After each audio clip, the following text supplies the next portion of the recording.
Hello साथियों, नमस्कार। आप सभी का स्वागत है रवि इन्फो वीडियो में। तो हम लोग आपसे बोले थे कि हम लोग DNA डेली न्यूज एनालिसिस शुरू करने वाले हैं, जिसका एपिसोड नंबर आज 1 है।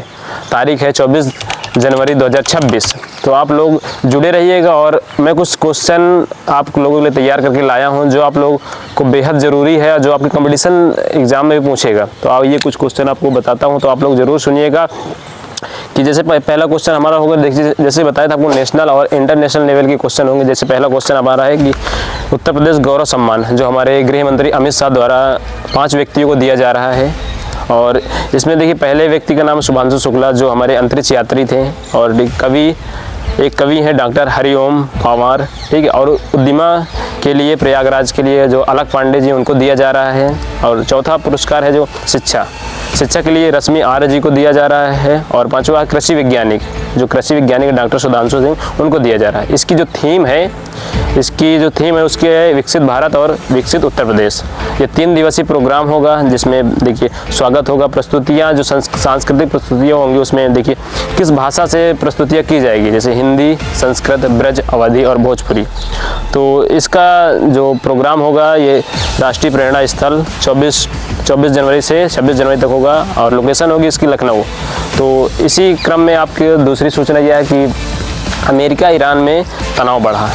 उस पर हमारे अमेरिकी राष्ट्रपति डोनाल्ड ट्रंप ने क्या बोला, उस पर मैं कुछ लाइनें में पढ़ के सुनाता हूँ कि युद्ध नहीं चाहते बट बल का प्रयोग अंतिम विकल्प है। दावोस से लौटते समय पत्रकार वार्ता में ट्रंप ने कहा कि वे युद्ध नहीं चाहते लेकिन बल प्रयोग अंतिम विकल्प है। बड़ी सेना ईरान की तरफ जा रही है, तो हो सकता है सेना का इस्तेमाल ना करना पड़े।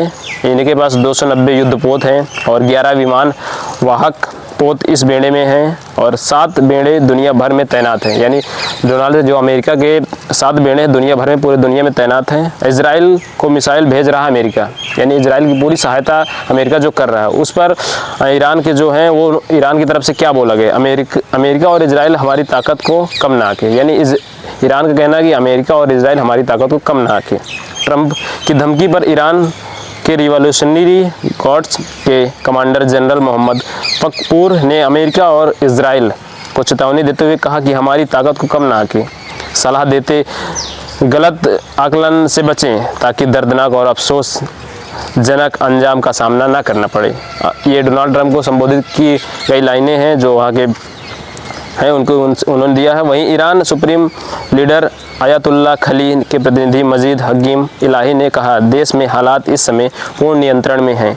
इनके साथ देखिए 8 जनवरी से इंटरनेट प्रतिबंध है, यानी देशव्यापी प्रतिबंध जारी है। ये अभी तक भी जारी है, यानी इंटरनेट जो है ठीक से काम नहीं कर रहा है, इसलिए ईरान ने इंटरनेट बंद कर रखा है, ठीक है। और इसके बाद 26,800 प्रदर्शनकारी हिरासत में हैं, यानी 26,800 से अधिक इनके प्रदर्शनकारी हिरासत में हैं। उस पर देखिए कि आगे क्या है। ट्रंप की धमकी के बाद कच्चे तेल की कीमत में उछाल आया, जिसका कीमत हो गया 60.518 प्रति बैरल बढ़ चुका है, ठीक है। ये ईरान की तरफ से। और मानवाधिकार कार्यकर्ताओं के दावों के अनुसार बताया जा रहा है कि प्रदर्शनकारी जो थे उसमें 5,002 लोगों की मौत हो चुकी है, लेकिन अमेरिका स्थित ह्यूमन राइट्स एक्टिविटीज़ के अनुसार बताया जा रहा है कि 4,716 प्रदर्शनकारी थे, जिसमें से 203 सरकारी कर्मचारी थे, 43 बच्चे थे और 40 आम नागरिक थे।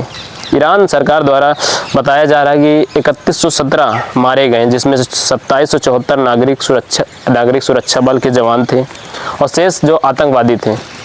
इसी क्रम में अगली न्यूज़ है, जो थर्ड न्यूज़ है हमारे सर शेयर बाजार से रिलेटेड है। शेयर बाजार में गिरावट, सोना चांदी फिर चमके, जिसमें 1500 प्लस गोल्ड बढ़ा और 9500 प्लस सिल्वर बढ़ा। यानी गोल्ड 10 ग्राम प्रति, यानी 1,58,700 रुपये का 10 ग्राम सोना हो गया है, और चांदी जो है 3,29,500 रुपये प्रति किलोग्राम चांदी हो गई है। और सेंसेक्स जो होता है, सेंसेक्स लुढ़क गया है, 770 अंक सेंसेक्स लुढ़का हुआ है। और यहीं पर निफ्टी एक होता है, निफ्टी जो 241 अंक गिरावट में है, इसी के साथ मैं कुछ लाइनें जो हमारे आजकल के साथियों के लिए हैं कि बच्चा मोबाइल से दोस्ती तो कर लेता है लेकिन किताब से नहीं कर पाता, इसलिए आप लोगों से कहना चाहूँगा मोबाइल को छोड़िएगा और किताब से ज़रूर जल्दी जुड़िएगा, जिससे आपको नई प्रतिभा मिले। इसी के क्रम में अगली न्यूज़ है, एलन मस्क जो है उन्होंने बोला है कि AI 5 वर्षों में इंसान को पीछे छोड़ देगा। ये रियलिटी है, क्योंकि आजकल मैं देख रहा हूँ कई लोग AI का इस्तेमाल ज़्यादा कर रहे हैं, मोबाइल में ज़्यादा घुस रहे हैं, बट लेकिन उनको मोबाइल से दूर जाना चाहिए, प्लस किताबों से रिलेट करना चाहिए। तो आगे क्या न्यूज़ है, ब्लैक रॉक के चेयरमैन लॉरेंस डी फिंक के साथ वार्ता में एलन मस्क ने दावा किया, विकास की गति से पता चलता है कि बड़ा मील पत्थर, इन्हीं में तंज खींचा है इन्होंने कि विकास की गति से पता चलता है कि बड़ा मील पत्थर जल्द ही हासिल करने वाला है। इंसान से ज़्यादा स्मार्ट होगा AI। हमारे पास टेस्ला रोबोट है जो फैक्ट्री में आसान रूप से कार्य करता है। इनका जो रोबोट है कुछ क्षणों में बता रहे हैं कि 5 साल के अंतर्गत ये बाहर अदर फैक्ट्री में काम करना शुरू कर देगा और आदमियों का जो काम है वो ख़त्म कर देगा। आने वाला समय में ये हर जगह होंगे। और अगली न्यूज़, 5वीं न्यूज़ जो है, ब्रिटेन ने बनाई पहली पोर्टेबल परमाणु घड़ी। जो पोर्टेबल परमाणु घड़ी होती है वो बहुत बड़ी होती है, ठीक है, बहुत बड़ी होती है, लेकिन वहाँ के जो शोधकर्ताओं ने है उन्होंने बनाया है कि वो घड़ी को आप अपने हाथों में, जैसे वॉच पहन कर चलते हैं, तो उसको परमाणु जो घड़ी उसको अपने हाथों में पहनकर उसका एक्टिवेट कर सकते हैं। जो करना सबसे सटीक घड़ी परमाणु घड़ी छोटा बना दिया गया है, हाथ में पहन सकते हैं, उठाकर दूसरी जगह भी ले जा सकते हैं, क्योंकि जब हाथ में पहन सकते दूसरी जगह ले जा सकते उसका कंट्रोल भी आपके हाथों में होगा। वर्ल्ड फर्स्ट पोर्टेबल परमाणु घड़ी होगी जो पूरी दुनिया की सबसे पहली घड़ी होगी। आमतौर पर लगभग ये 2 मीटर ऊंची होती है, बट लेकिन इसको वहाँ के शोधकर्ताओं ने, नेशनल फिजिकल लेबोरेटरी के शोधकर्ताओं ने इसे मात्र 80 सेंटीमीटर ऊंचा बना दिया है। पर सामान्य परमाणु घड़ी की 5% कम है, यानी 5% या कम है, ठीक है।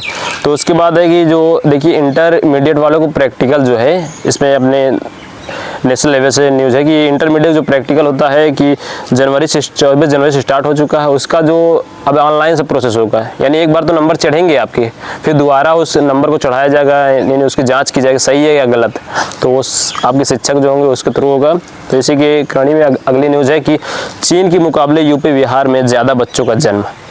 ये आप लोग देख सकते हैं भारत की पॉपुलेशन क्या बढ़ रही है, बहुत ज़्यादा बढ़ रही है। तो यही पर 2023 का जो ग्राफ है उसके अंतर्गत है कि 88.7 लाख, यानी यूपी और बिहार की दोनों की जनसंख्या। वहीं पर आप चीन के लेंगे तो चीन में 90 लाख, यानी आप अंदाज़ा लगा 2 ही स्टेट चीन के